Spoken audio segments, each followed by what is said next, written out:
Bienvenue sur Africa 24 dans cette nouvelle édition du Morning News. Voici les titres de l'actualité. En Centrafrique, à 100 jours de sa prise de pouvoir, le président Faustin-Archange Touadéra estime que son pays reste fragile. Le chef d'État qui demande également la levée totale de l'embargo sur la commercialisation des diamants. Au Gabon, la santé est au cœur de la politique du chef de l'État. À cet effet, le président Ali Bongo Ondimba a ouvert officiellement le centre hospitalier universitaire d'Owendo ce vendredi 8 juillet 2016 à Libreville. Le pays compte à ce jour près de 5 structures hospitalières de niveau 3. Et puis en République du Congo, ouverture de la première édition de la foire multisectorielle de Brazzaville. Cette exposition a pour objectif de relancer les activités du Centre congolais de commerce. Mais tout d'abord, en Centrafrique, le président Faustin-Archange Touadéra dresse un bilan de ses 100 premiers jours à la tête du pays. Le chef d'État qui indique que des régions entières de son pays restent toujours sous contrôle de groupes armés. Il exige par ailleurs la levée totale de l'embargo sur la commercialisation des diamants, un embargo qui, dit-il, a privé d'énormes ressources et encouragé le trafic illicite. Je vous propose d'écouter à ce propos la réaction de Maxime Nana, président du CORRECT, Coordination pour la rupture et la refondation de la République centrafricaine. Nous pouvons déjà dire que ces 100 jours, c'est des 100 jours un peu symboliques. On ne peut pas tirer un bilan, assez précis. Mais ce que nous pouvons noter, c'est qu'il y a quand même la confiance qui est revenue, la confiance horizontale, c'est-à-dire au niveau du peuple centrafricain en lui-même. Il y a quand même une libre circulation des personnes. Mais il faut également noter, il reste également des poches d'insécurité. Et c'est une chose normale. Donc nous ne pouvons pas dire qu'aujourd'hui, à ce stade, qu'au niveau de la sécurité, tout est résolu. Ça c'est non, parce que le pouvoir Touadéra a hérité d'une situation assez complexe.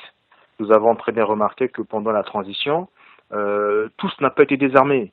Donc les rebelles, les groupes non conventionnels étaient encore armés. Au Soudan du Sud, 272 personnes auraient perdu la vie ce week-end. C'est la conséquence directe des affrontements entre les soldats loyaux au président Salva Kiir et les ex-rebelles restés fidèles à Riek Machar, vice-président du plus jeune État d'Afrique. Une escalade de violence qui déclenchée ce 7 juillet 2016 alors que le pays célébrait son 5e anniversaire. Le 27e sommet de l'Union africaine s'est ouvert ce dimanche 10 juillet à Kigali, au Rwanda, avec un focus particulier cette année sur les droits des femmes. Notre envoyé spécial à Kigali, Paul de Singwe, nous en dit plus. Reportage. C'est un sommet axé sur les droits de l'homme en Afrique, avec un accent particulier sur les droits des femmes. Le 27e sommet de l'Union africaine qui se tient à Kigali au Rwanda jusqu'au 18 juillet 2016 entend donc œuvrer pour l'amélioration des droits des femmes sur le continent et leur participation dans les questions d'intérêt national et régional.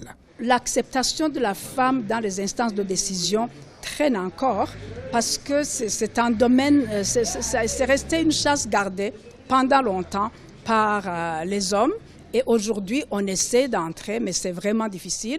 Mais je pense que les choses sont en train de changer.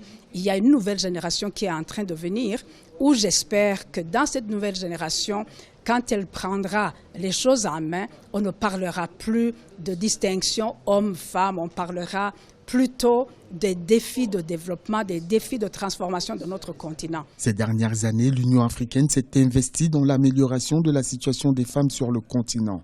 Elle a nommé une envoyée spéciale chargée des femmes, de paix et de la sécurité en Afrique. En 2003, l'organisation continentale a réaffirmé son engagement au principe de l'égalité entre les hommes et les femmes en élisant 5 femmes commissaires et autant d'hommes. Mais si la question du genre et des droits des femmes meuble ce 27e sommet de l'Union africaine, c'est surtout parce que certaines mesures ne sont toujours pas ratifiées par plusieurs pays.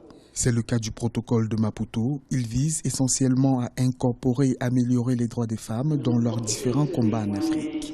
nos pays ont fait des progrès au plan des textes, au niveau des lois, mais il est question de passer de la parole à l'acte.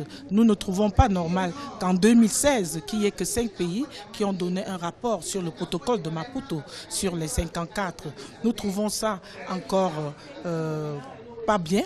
Et nous voulons améliorer cela parce que nous pensons que la mise en œuvre effective va améliorer la condition de la femme. Et lorsque nous parlons de la condition de la femme, ce n'est pas pour le bien-être de la femme, c'est pour atteindre le développement durable. La plupart de nos pays veulent atteindre ces objectifs du développement durable. Nous ne voulons plus reconnaître l'échec des objectifs du millénaire pour le développement. Au cours de ce 27e sommet de l'Union africaine, la question du mariage précoce et du rôle de la femme dans les résolutions des conflits en Afrique seront également à l'ordre du jour.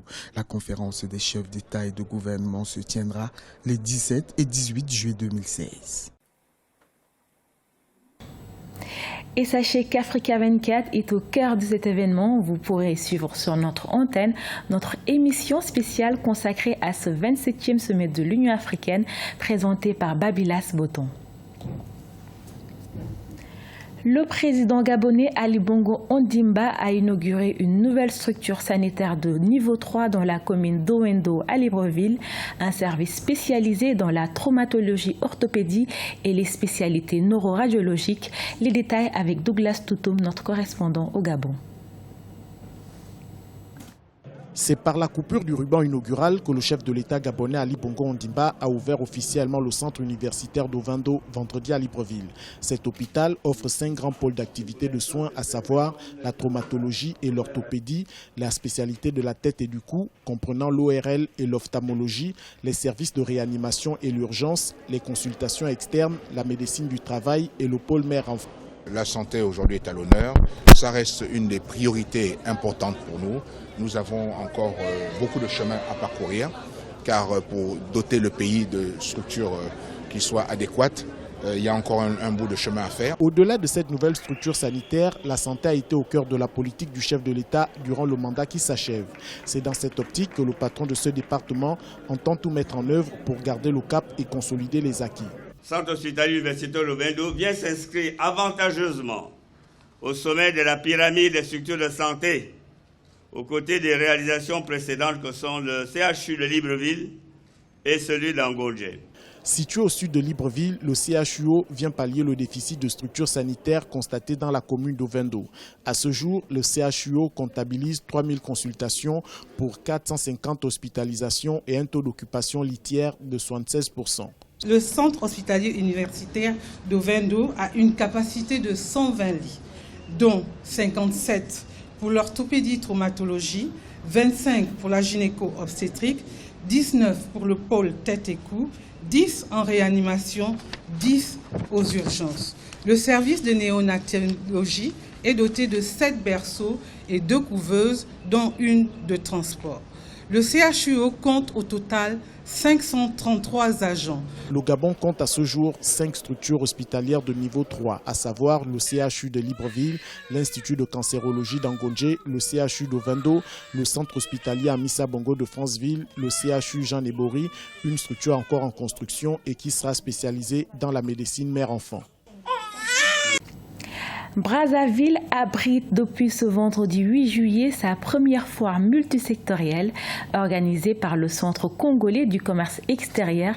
Cet événement va permettre aux producteurs congolais et étrangers résidant au Congo de faire valoir leurs produits.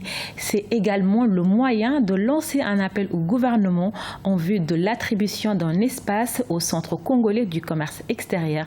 Les explications de Birama Saonera. Le ministre du Commerce extérieur et de la Consommation a lancé la première foire multisectorielle de Brazzaville ce vendredi 8 juillet au jardin du Palais des Congrès. Cette foire se tient sous le thème « Valorisation des produits et services pour une transformation structurelle en vue de la diversification de l'économie ». Le Centre congolais du commerce voit en cette manifestation foraine un moyen de relancer ses activités. Cette foire dite multisectorielle va servir de relance du Centre congolais du commerce extérieur qui a traversé un temps de morosité très difficile.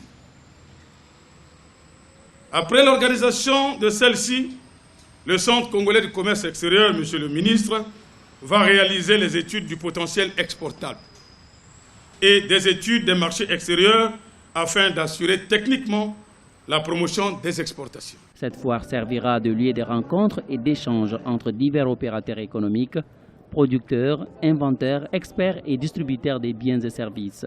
Ces derniers trouvent en cette initiative une occasion rare de pouvoir présenter au grand public leurs productions et inventions. Cette foire, c'est l'occasion à la société 3e Énergie de montrer ce que nous, on peut faire de la réponse à 3e Énergie par rapport aux demandes de la population. Cette foire vraiment est quelque chose de très représentatif pour moi parce qu'elle me permet de pouvoir sortir mes produits que j'ai plusieurs années faits, sans pouvoir les montrer au grand public, sans pouvoir expliquer individuellement ou bien de pouvoir passer dans les médias pour les expliquer. Le Centre congolais du commerce extérieur, dont le siège se trouvait dans les locaux de l'actuel ministère des Affaires étrangères et des Congolais de l'étranger, a interpellé le gouvernement sur la nécessité de lui attribuer des locaux devant permettre l'organisation d'autres foires. Plusieurs visiteurs sont attendus jusqu'au 9 août, date de la clôture. Ce journal a été réalisé par l'ensemble de la rédaction. Nous vous remercions de votre fidélité. Restez sur Africa 24. Dans un instant, une nouvelle édition de l'actualité.